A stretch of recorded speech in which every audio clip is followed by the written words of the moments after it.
Donc vous avez votre motif qui vient de Midjourney dans Photoshop. Donc bien sûr, pour l'utiliser, il va falloir l'ajouter en tant que motif, soit par la palette motif, soit l'ancienne méthode édition utilisée comme motif. Je vais faire l'ancienne méthode ici, édition utilisée comme motif. Donc la nouvelle méthode d'utiliser la palette motif, voilà, ça marche aussi bien sûr. Utiliser comme motif et je vais lui donner le nom au motif, voilà. Ok.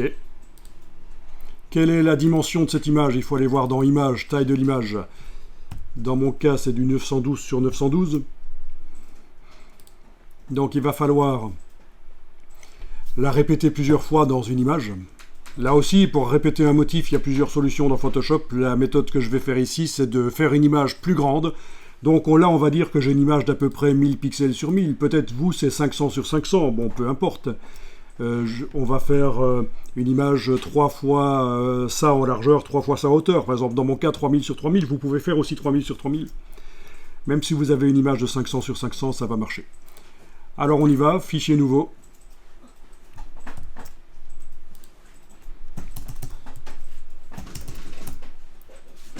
Voilà, la résolution n'a pas d'importance. Le nombre de pixels, en réalité, c'est approximatif. Le tout, c'est que je fasse une image qui a assez de pixels pour que je répète plusieurs fois le motif. Pour que déjà, je vérifie qu'il est bien au raccord. Couleur RGB. Ça, c'est bien. Créer.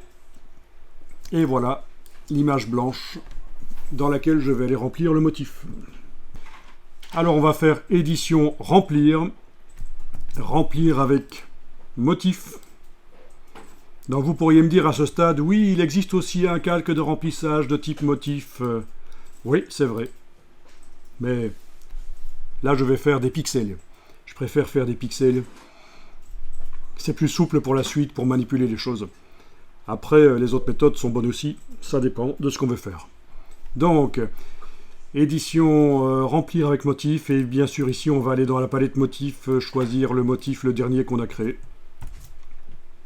Ok, on n'a pas coché script dans la boîte de remplissage, surtout pas. Dans ce cas-ci, il ne faudrait pas que ça casse la répétition.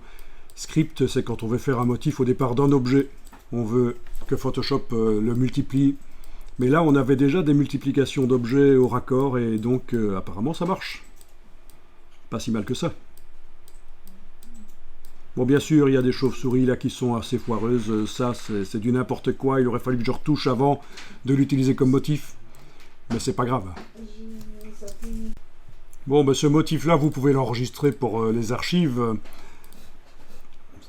Pour prouver que vous étiez là, vous allez le refaire. Je veux dire, vous allez le fournir. Moi, par contre, j'ai les 4 motifs. Donc oui, en effet, quand tu es dans Midjourney, il va falloir faire un upscale. Il va falloir décider lequel tu prends et faire un upscale ici, voilà, pour qu'il te fasse une seule image. Et donc l'idée, c'est que quand on a une image, on clique dessus, on fait un clic droit, enregistrer l'image sous. Voilà, vous n'avez accès qu'à mon Discord, c'est pas mal, mais moi j'ai accès bien sûr à mon Midjourney, je vous montre. Voilà, ça c'est la page d'accueil de Midjourney, puisque je vous rappelle que Discord sert juste à communiquer avec Midjourney.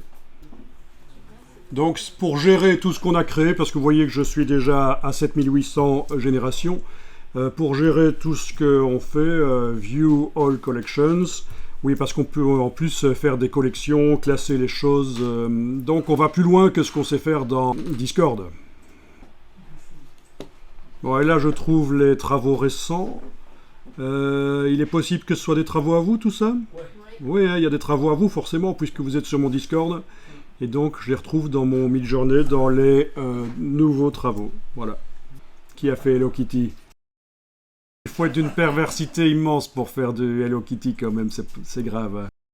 Mais j'adore ça, moi.